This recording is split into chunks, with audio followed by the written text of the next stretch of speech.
development. Okay. Assistant. Yaya.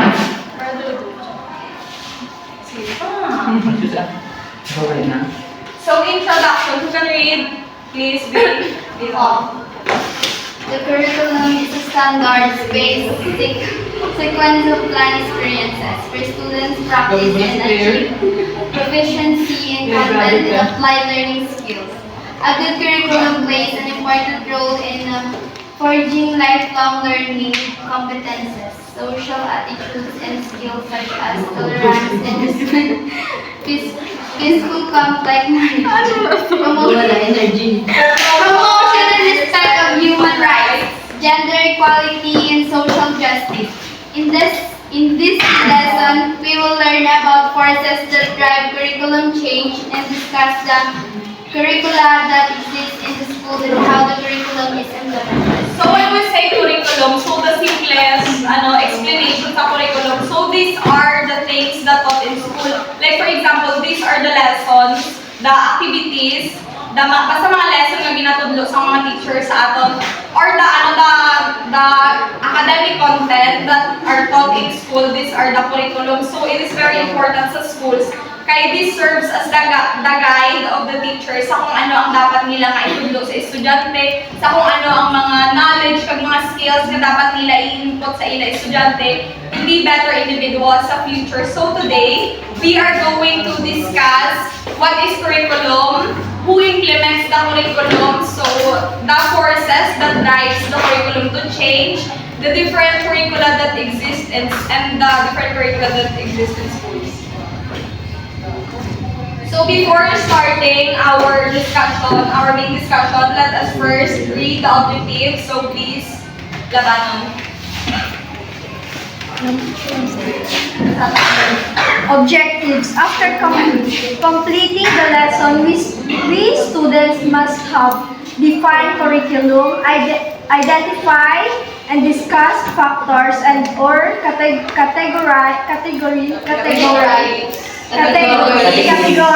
that affect curriculum change. Identify and discuss the curricula that exist in the school and discuss how the curriculum is implemented in school. So, amo ni sila ang mga dapat na ma-achieve by the end of the lesson.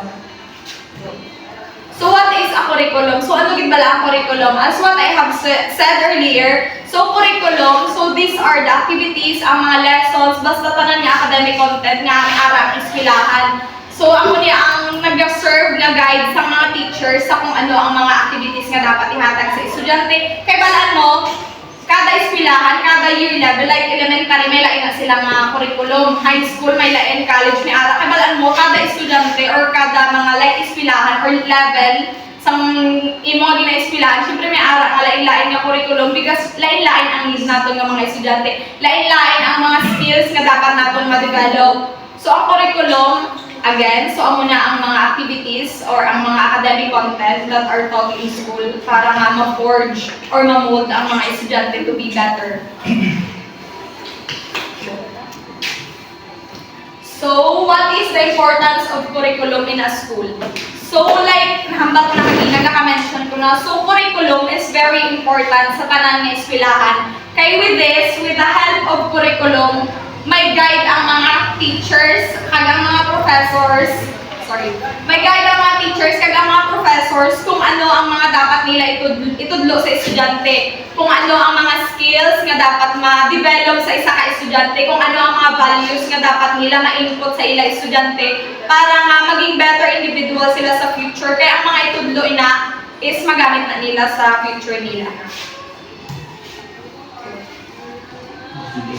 Who implements this curriculum? So, the main implementers of curriculum, syempre ang teachers. Kaya syempre, sino ba lang nagudlo sa aton sa mga lesson? Sino ba lang nag-guide sa aton, I mean, dire sa estudyante? Syempre, ang aton ng mga teachers.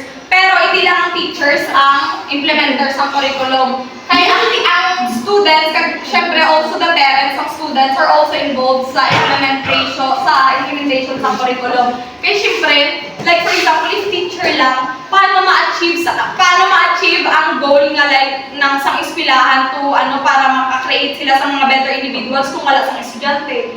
Diba? So sa implementers, so ang teachers, they are the main implementers tapos ang students, kaya syempre ang parents man, kaya paano maka-eskwela ang syempre ang estudyante kung hindi man pagsuportahan sa iyang ginikanan, di ba? Good afternoon, everyone. My topic for today is all about the forces-driven curriculum change. When we say forces-driven, isa ang nag-influence sa ating na curriculum na kung paano nila i-imply or kung paano buhatin sulod ng curriculum sa mga isdahan nilang mga strategies or political. Okay, may Politics affects curriculum development in numerous ways. How politics influence curriculum design and development starts with funding. Both private and public education institutions rely on funding for hiring personnel, building and maintaining facilities and equipment. All aspects of curriculum development depends on local, state, and national political standards. From defining goals and interpreting curricular materials to approving examination system, politics affects curriculum development. So ang politika, ang minisa ang salikin, naghahalin sa ila, sila din ang naghahatag sa ilan, doon kung saliin may curriculum na may bago nga ihiwa sa curriculum. Like for example, ang politika ang minisa ang naghahatag sa pondo, na kung saliin nagabase man ang pondo sa eskwelahan curriculum ng ilang implement, pero nagdepende man nila sa Japon sa estado sa lokal or sa national na na pundong i-render sa political. Economics. So economics influencing curriculum development, nation financing education aspects, and economic return from educated students contributing to the country's economy. With global competition abilities in the technical fields, curriculum content learn our goals and standards for academic achievement with an underlying influence on the nation economy. Ini naman ang economic nag-influensya naman niya sa pag-implement ng curriculum sa isa ka eskwelahan nga kung sa diin. Like for example, ang mga graduates bala subong diba do ang standard sa mga sa gobyerno kung sa diin graduate gid ang mga graduating students gid ang graduating students ang ginapili nila kung sa diin ang standard nila nga para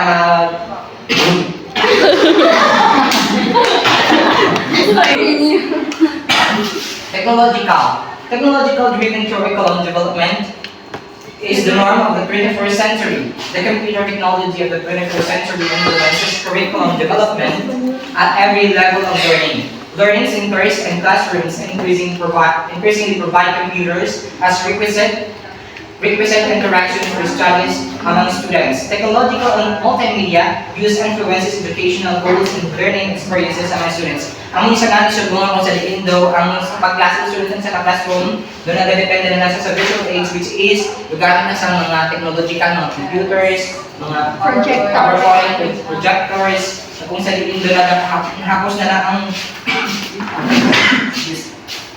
napahapos na lang ang galing sa discussion sa isa sa maestra sa iyang klase.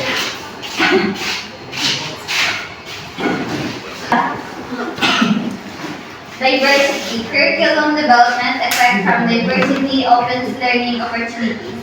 Social diversity, including religion, culture, and social groupings, affects curriculum development because these characteristics influence the types of topics and methods for teaching information.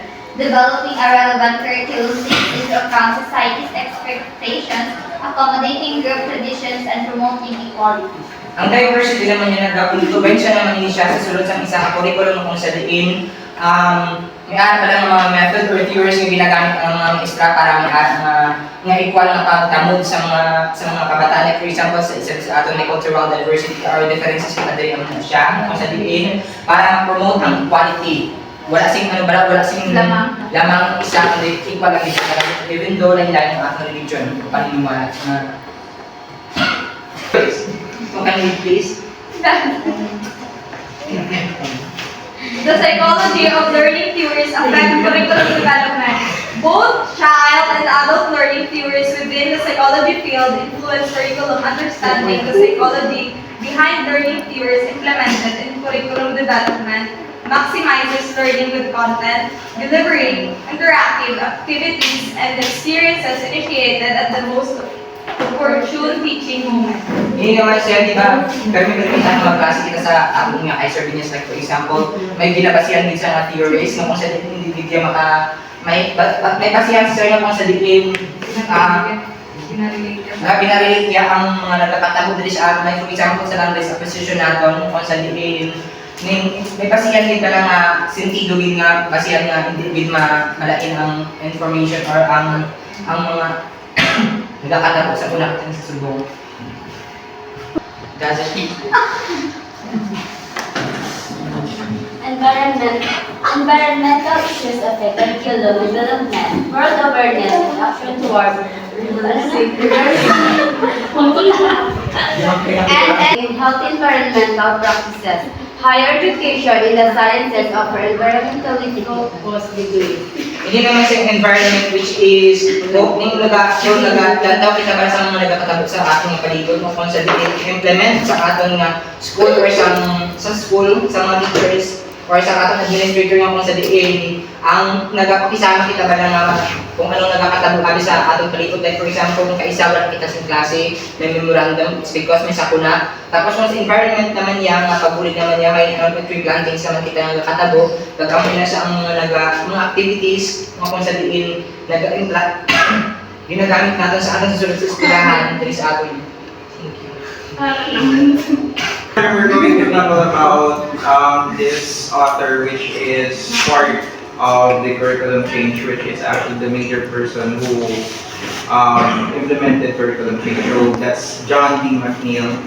He's the author of Contemporary Curriculum in Thought and Action, the 8th edition published by Willie Dodd, the UCLA professor Emeritus of Education, died on April 10 at the age of 101. So, makalawit ng time na being spent sa war. At the same time, in the education part naman na po mananabuli niya. The scholar of reading and international development arrived at UCLA in 1956 to lead the teacher education program and was a World War II veteran. So at this point, we're going to tackle the substitution process, which is one of the ways on how to change the curriculum. So if the current curriculum will be replaced or substituted by a new one, sometimes we call this a complete overhaul. So basically, from the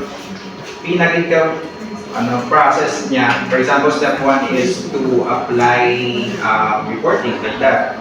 Kung hindi siya mag-work sa students or sa bilog na university, it will be changed to something like online learning, which is ma-play kita mga videos or initiate the research para sa students mismo ang mag-research kanila na tulunan. And then we have alteration. If there is a minor change to current or existing curriculum, alteration na ginagamit, balito gina-revise mo na ang version, idugang ka or may buhin ka. Second way is perturbations, which is, these are the changes that are disruptive, but teachers have to adjust to them within a fairly short time. So basically, ano siya ang process nga ginagamit if, for example, ang ginuugan ni President or Vice President Sara Duterte, which is matatag 10. So previous year, may K-12 kita, but suddenly she changed it. Ano siya ang gamitin ng process ng schools, which is they have to adjust sa gina-announce ng program. And we have the restructuring, which is building a new structure would mean major changes or modifications in the school system degree program of educational system. So balito may pag-relatable man siya sa first new process. But this one is from old model, i-revise mo man siya gyapon and then gamitin mo siya sa new the new students or new type of students. And we have value orientation. To feel this is a type of curriculum change, perhaps this classification will respond to the shifts in the emphasis that the teacher provides, which are not within the mission or vision of the school or vice versa. So value orientation, this is something to do with the type of students. Kunyari, ang old curriculum from 2000s, though medyo lain ang approach, kaya wala pa sa technology. Pero pa mga current generation Z, dapat i-relate na get ang technology, which is using PowerPoint, using internet research, like that. Kung baga, pwede mag-change ang curriculum depende sa era? Kasi sa type of students. So we also have curriculum, which is the fourth, first discovery is the force field theory and the curriculum change. Actually, ang force field theory na ginagamit din sa science, but this can be also applied to curriculum change. The father of social psychology explains the process of change. The model can be used to explain curriculum change and implementation. Makita na lang namin sa next chart.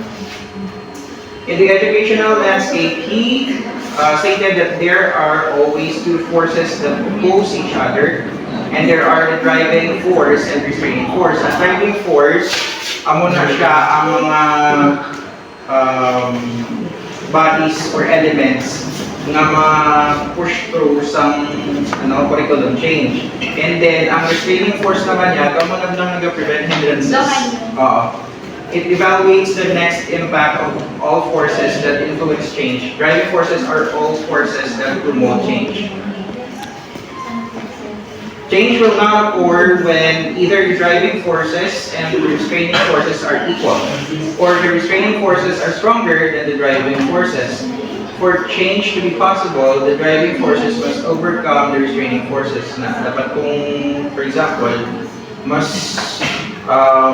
strong ang restraint sa ating process, i-change ang curriculum, hindi na siya matabo. Dapat mas pusok ang restraining forces, which is muna sa mga positive impacts, kung ano ang mga ang pulos ang curriculum change na para sa society. Na ano siya itsura sa ang curriculum change ni Lewin. So this is your driving forces and this is your restraining forces. Pag naghabag lang sa equilibrium ka lang, muna ang time na hindi matabo ang change ng curriculum. So for driving forces, we have the government interventions. Maghabag ang government interventions para sa gitna ni Vice President Duterte, which implement na niya mismo nga ang matabo, magpao na lang extra 2 years. Okay, making study na guro ang ginubra para mabala kung mahuslan siya or hindi. And then society's values, kung ano ang patanaw sa society sina. Di ba last time siyang in-establish ng K-12 damo, hindi gusto ka additional gasto, kung additional time sa mga bata. So, consider nila society values and technological change, which susubong mag-research ka lang, makalasin naman, so hindi siguro kinanglan ng extra 2 years, ang mga naging remove. Knowledge explosion, which means ang tao, gusto nga makalapot, sa part yung ara ka sa college, yung makagalwig, kaya hindi ka mara ka sa college. And then we have the administrative support, which is the remaining part na sa government. So, makadala na masud ang PED, ang PED. So, sa restraining forces is fear of the unknown. Amo na siya gyapon ang ginambag na nga sa establish ang K-12, hindi masagot ang mga parents, especially ang mga parents kay additional gasto na sa. And negative attitudes to change. Siyempre, ang mga estudyante, doon na tamara na galing mag-eskwela sa 4 pa lang katuig, tugangan ng pagin, doon na sa nag-fall. And tradition values, doon na nakita mo, 4 years lang kita pero sa high school, 4 years lang kita sa college, pwede nga din ang kubra. Limited resources, this is the most, siguro yung pinaka-strong restraining forces, kay laban sa mga Pilipino, pigado, hindi tagida kaya na imuon sa pagdugangan ang years sa high school. Kaya gani sa college, nagka-stack up ng estudyante. And then we have the obsolete equipment, which is the MP3 na ginahambal ni Mr. Kapinga. Okay, so this is the chart na ginagamit nila sa change. So, they're using the organizational change. Amo na ang bato inasabihan nila ganay, ginamitingan sa council, sa Senate. And then the employee involvement, which is gonna be under the care of CHED and the PED, kag i-push through sa mga teachers. And then knowledge sharing. We also have change process and leadership implementation of change kag ang refreezing. Magamba ka ng refreezing, amo na siya ang part na gina-stabilize na after some change, gina-stabilize na amo na siya ang process. Once pag yung mga ano na, yung mas tanda nila mga effective siya, amo na ang balik nila gurong matatag. Mas minimum nila yung mga policy what namin.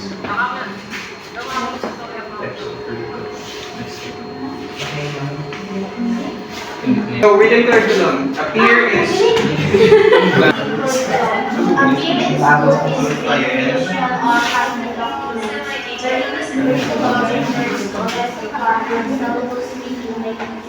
Another example is the leading the curriculum experts in the help of some curriculum needs to be pilot tested or tried out in sample schools to determine its effectiveness.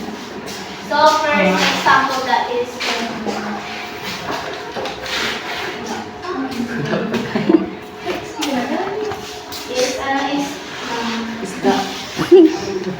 lesson plan, which is it's important for a teacher na example is lesson plan.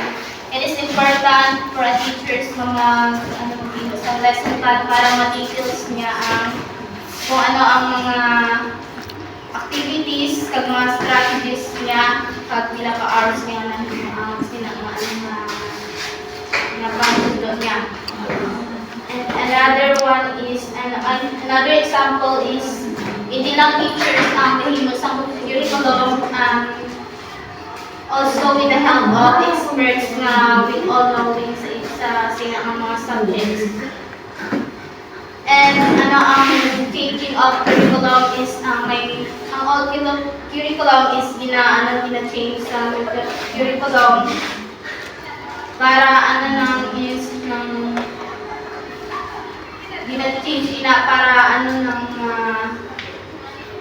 so ang mga gina-change ng mga curriculum is under sa pilot test para ma-determine ang effectiveness ng isang curriculum. Curriculum. What teachers implement or deliver in the classroom or school, whatever is being taught or the activity being done in the classroom is a taught curriculum. So when teachers give a lecture, initiate group work or ask students to do a laboratory experiments to their guidance, the taught curriculum is demonstrative. So whatever thought or activity na dina-demonstrate sa teachers is called thought curriculum. Examples is ma-lecture sana. Tapos may exam sa dala pa assignment tapos ma-himo ka ma-activities. Kung saan naman sa mga laboratory is sa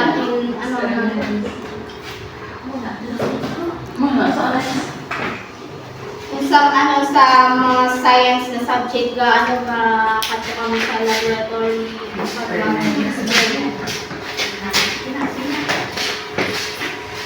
supporting curriculum resources that support and help in the implementation of the curriculum.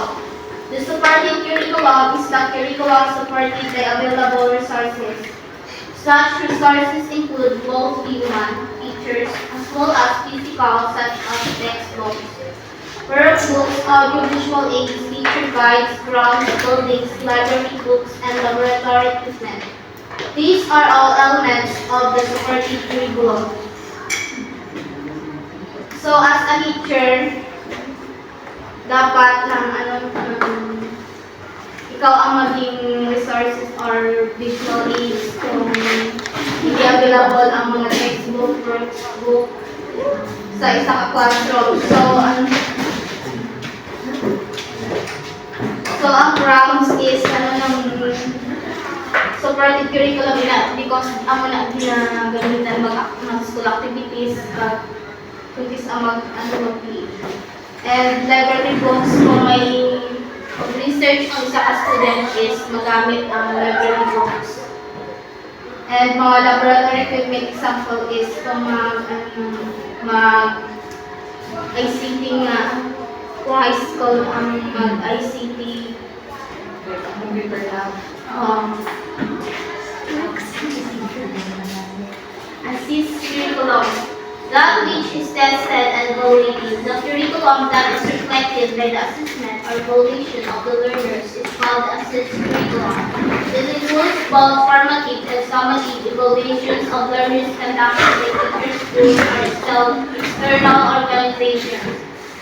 So, ang mga assessment o mga summative kag mga midterm kag final term ang Dinadada na ang sa assist curriculum kag sample is some elementary kita ang bibaga summative. Hindi ang external organizations ang bala.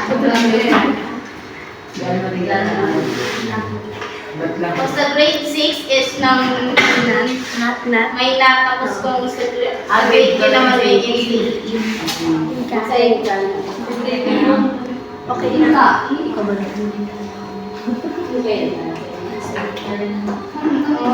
Learn curriculum what is actually learn and what is being measured is the curriculum that the learner absorbs or takes or as a result of the interaction with the teacher, class fellows, or the entity. It includes the knowledge, attitudes, and skills acquired by the student. If the student does not actually comprehend and process the material, you are presenting them on paper. The teacher has achieved nothing. So, sa curriculum, ang actually another sa estudyante. Pag ang na-acquire yung aptitudes and skills sa teachers. So, as a teachers, dapat i-assure mo din nga may na-learn ng mga students. Like kung maayos sila sa kanila. Yes. Eating curriculum, the unintended curriculum refers to the unwritten rules, values, and normative patterns of behavior, which students are expected to conform to the learned values in school. It is a side effect of education. Lessons which are learned but not ultimately intended, such as the transmission of norms, values, and beliefs, conveyed in the classroom and the social environment. Any learning experience may teach unintended lessons. So, ang hidden curriculum ang mga good attitude, values, norms, and beliefs na ginatudlo sa teachers which is not included in a subject or here in the curriculum. Example is ina-istorya ng teachers ang yung mga life experiences, mga beliefs niya kung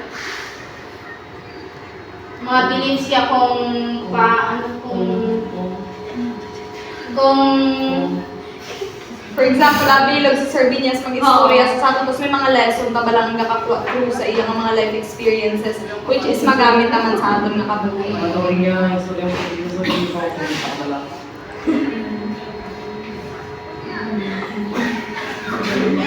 Putting into practice the written curriculum that has been designed in the syllabi, course of study, and curricular guides and subjects is a process wherein the learners acquire the planned or intended knowledge, skills, and attitudes that are aimed at enabling the same learning or learners to function effectively in society. So basically, the curriculum implementation, with the word implementation, naman isang application which is being done by the schools. Pero ang nag-embody sa yung process is the teachers and the professors. And the forms Ornstein and Hunkins, 1998, defined curriculum implementation as an interaction between the curriculum that has been written and planned and the person or the teachers who are in charge to deliver it.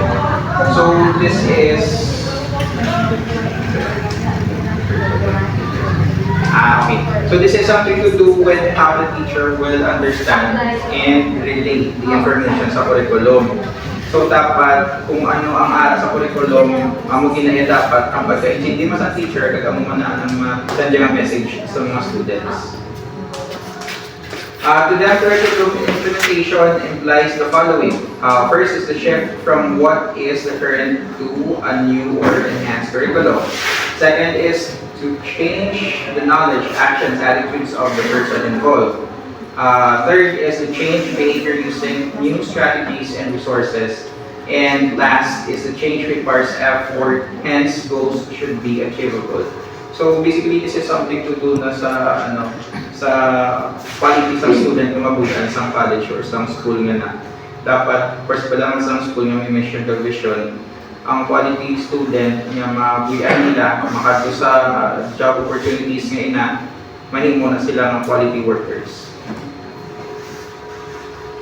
Locks and Lieberman, 2021, defined it as the trying out of a new practice and what it looks like when actually used in the school system. It simply means that implementation should bring desired change and improvement. So, ano nila mapalaan kung ang curriculum na impact or may pulos man. Like, ang K-12, matyagan ko na-realize na nila nga may shortage sa ginatawag nga purpose sa sina yung design na lang ganyan nga dulaw. In a classroom context, it means teaching what has been written in the lesson plan and implementing means using the plan as a guide to engage with the learners in the teacher learning process. With the end in the view that learning occurred and the learning outcomes have been achieved. So, amo lang ginaya ang purpose ng curriculum. Dumalido guide din sila sa teachers. But also, the teachers and the students has the opportunity to change it kung wala yung saya effect or wala sa may mabulit sa inyong improvement or development. On a larger scale, curriculum implementation means putting the curriculum into operation with different implementing agents. And curriculum implementation takes place in a class, a school, a district, a division, or the whole educational system. Or in higher education, curriculum implementation happens for the course, the degree program, the institution, or the whole higher education system. It requires time, money, personal interaction, personal contacts, and support. Na, hindi na din bago ang curriculum. For example, in ang generation, so alang-alang sa ila ang money. For sa tusan na tapo naman yan sa pandemic, ang personal interaction, kag ang support yung ginatawagan sa government. Kita naman na kung ano itsura sa mga eskwelahan, tayo compare sa eskwelahan sa Japan kag US. Learning assessment. This is going to be the assignment for take-home exam. Again, because we are in the BSN English department, you're going to write an essay about what you think is the impact of curriculum change on our students and how would you deal with it. Your answer should not be less than 200 words. So, ano lang ang big summarization ng ginagawa natin, ano yung ano na ang